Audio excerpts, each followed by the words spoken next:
Hello and welcome to the Buddha and the Coach, powered by Soul Performance Academy. I am your host, Dan Mickle. The Buddha and the Coach is a weekly vlog focused on looking at the teachings of the Buddha in a coaching light.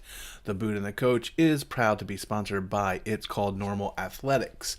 ICN Athletics makes extraordinary ordinary through adaptive beach volleyball. Everyone should have the opportunity to enjoy and excel the sport, and It's Called Normal Athletics offers the programs and the educations to make it normal for adaptive athletes to play on any court. Help them make beach volleyball a better place for everybody. For more information, please visit icnathletics.com, and you can also make a donation to the 501c3 corporation via their website. Again, and as always, thanks to Dave and John for their continued support of this vlog and of course everything that they're doing with the adaptive athlete community. It's amazing. Check it out. Again, it's called Normal Athletics, icnathletics.com. All right, we are on lesson 27 of the Buddha, and that lesson states, when watching after yourself, you watch after others. When watching after others, you watch after yourself. And for me, what that means really in a nutshell is that empathy is contagious. And when we look after ourselves, we end up helping and looking after others. Because when we make ourselves better, we're making those around us better. As a coach, as a person, as a human, the best thing that we can do for everyone, including ourselves, is to get better. And of course, when we are watching after others and helping others, that's also going to make us feel better and grow and be better inside. And really just what that means is help each other, you help yourself. And by helping yourself, you help others.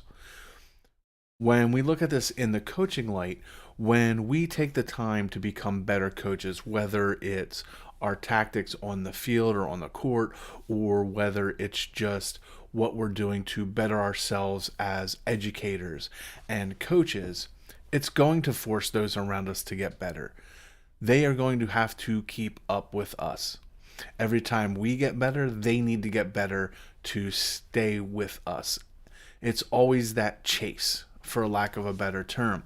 And we're not just talking about trying to get the wins and all that. We're talking about when we learn better methods and we learn how to communicate with our players and our opponents, our competition sees that, they also are going to have to take those steps. They are going to have to better themselves to stay with us. And I think that's a pretty big lesson right now, because we are in a strange space when it comes to coaching, where there's this big shift with how we get buy-in from the players, how those players and those students learn, and our old methods, our old ways aren't working or are not the most effective. We can still get wins and we can still have some pretty good teams going quote unquote old school with our training methods and how we handle things, but we're not getting the best out of our players that we could. And we have to kind of meet them on their ground, learn how they're learning, and apply those things. Video, audio, short clips, feed forward versus feedback. We've talked about that in other blogs and podcasts at Soul Performance Academy. But we have to learn, and it's always continually learning. And again, as we learn, then our competition, those around us, are also going to have to learn to keep up and to understand what we're doing. Your assistant coaches will have to continue to learn what you're learning. Now, as a head coach, a lot of times you're going to learn a lot more information and you pass it on to your assistants. But again, you learning that means that they're going to learn it as well. You're taking care of them. And again, if I see a program that we're competing against that's excelling, I want to know why. How are they doing it? Reaching out to those coaches, even though it's competitive, again, all of us working hard and being collaborative raises the quality of our sport and our coaching. We can still be rivals on the court, on the field, in the pool, wherever we are as coaches. But we want those other programs. We want those other coaches to get better because it pushes us and it makes us better. And then obviously if we see a team that's struggling or coach is struggling and we help them, that's obviously also going to help us. It's going to reinforce what we're doing. It's going to help us feel like what we're doing is right and continue to push those methods and what we're doing higher and forward. So again, we look at coaching sometimes as such this solo beam of light, but it's really not. It's a collection of all the lights around us. It's a collection of your assistant coaches. It's a collection of your players, your administrators, your managers, but it is also a collection of light from your competition. And then all of their beams of light, their assistant coaches, their players, and we're constantly learning from each other, seeing how something works, and then we incorporate it. And it's not just the sense of mimicking. Oh, hey, look, they're doing this training method. Let's do that. It really is about getting better and learning new methodologies and actually collaborating. There are a lot of sports where we see bitter rivals. NBA, NFL. But what we don't see is a lot of times those coaches are talking to each other and they're bouncing ideas off each other. We have to get away from this fact that we can't ask a competitor. I personally reached out to one of our biggest competitors this week and asked for help. There's an area that my program was struggling on and I needed help. I reached out to them. We play them. It's going to be great competition. But they are very good, and I knew that they were good at a weakness that we had. And they helped me instantly because they know us getting better is good for them. That's going to push them and make them better. And I think too many times we play things too close to the chest as coaches. We learn something and we're afraid to share it. We don't want to show these drills or how we scrimmage or we're not talking about sharing lineups and those types of things. We are talking about how can we make our team better, which is going to push our competition. And what is my competition doing that's going to push me? And how can I learn from that?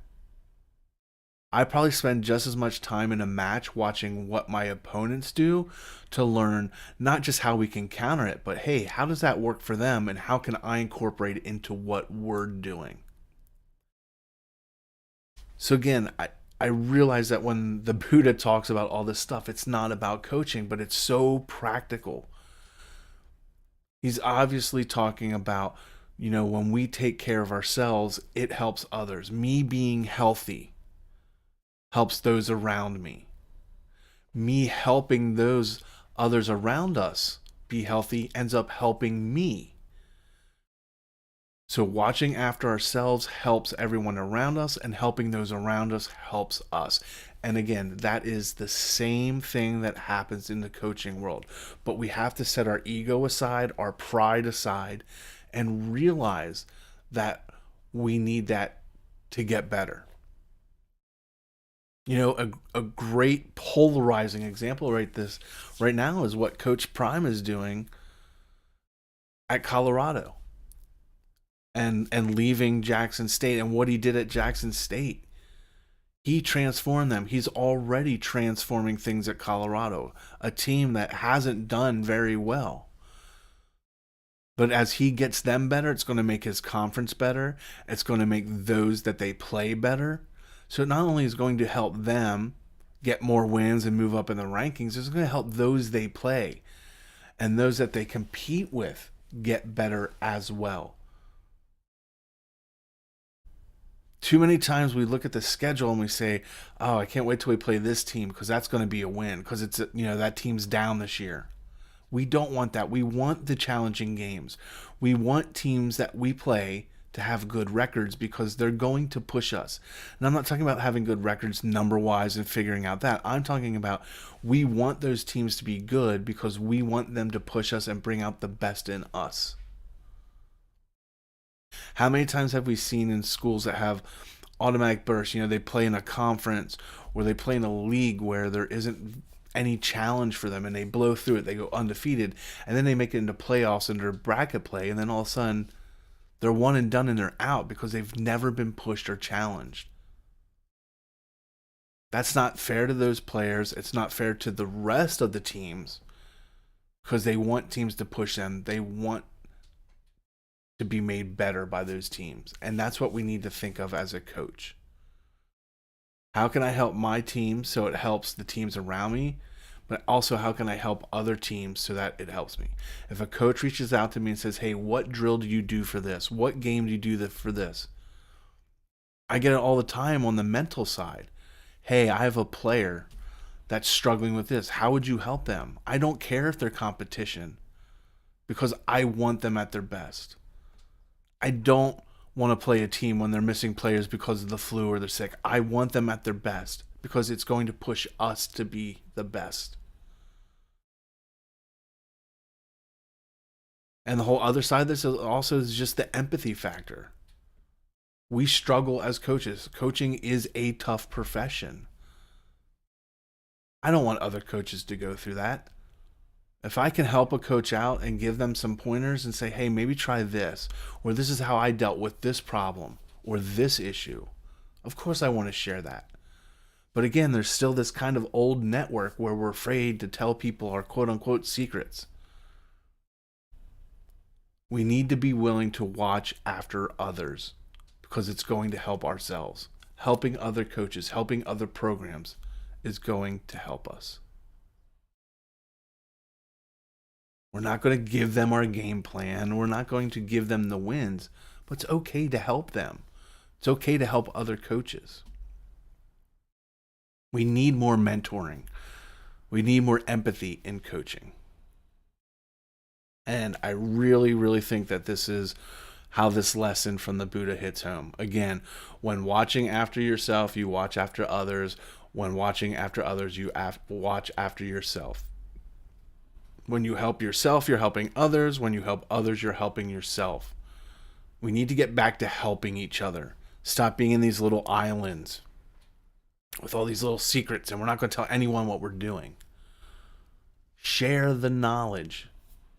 It'll make you better. It'll make them better. It'll make everyone better. It'll make your sport better. It's no fun when everything's dominant.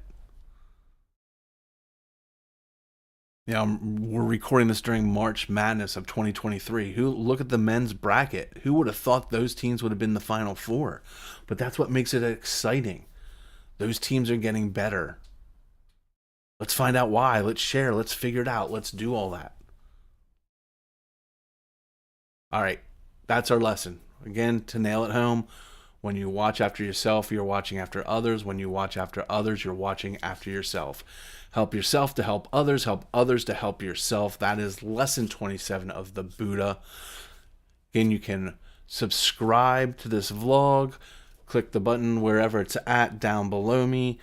Share it. Get the word out. Let's start a conversation. How do you watch after yourself to help others, and how do you watch after others to help yourself? What have you done as a coach lately that not only helped you but helped the competition, and how have you helped the competition and other coaches, which in turn has helped you grow? Tell me in the comments. I'd love to hear your stories. Remember, you can hit me across all social media at Real Dan Mickle. Peace, much love, don't suck. Day one day. It's your choice, and I'll see you back here next week for the next Buddha and the Coach.